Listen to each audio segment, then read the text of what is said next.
We can add a Reminders widget in 3 size options to our Mac desktop or Today view. I'll open Today view with a 2-finger swipe in from the right edge of the trackpad. This can also be done with a click on the date and time up in the menu bar. The black background in Today view is a screen recording glitch. Click the Edit Widgets button here, and we can select from small, medium, or large Reminders widgets.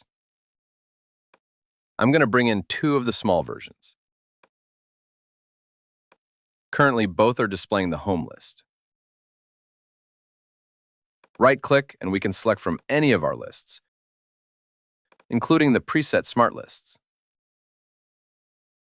I'll switch this one to scheduled reminders and leave the other widget set to the home list.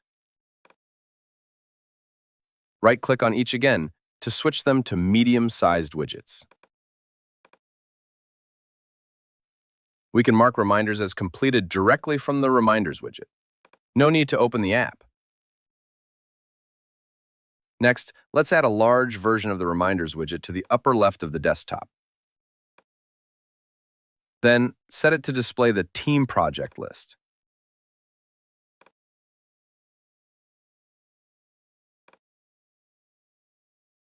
Unfortunately, the sections are not displayed in the widget, but the reminders are listed in the correct order and can be marked as completed here. Remember that desktop widgets will appear translucent when any other window is active. Using one or more widgets can be a nice way to see what reminders are coming up in certain lists. Single-click on a Reminders widget to open that list in the Reminders app.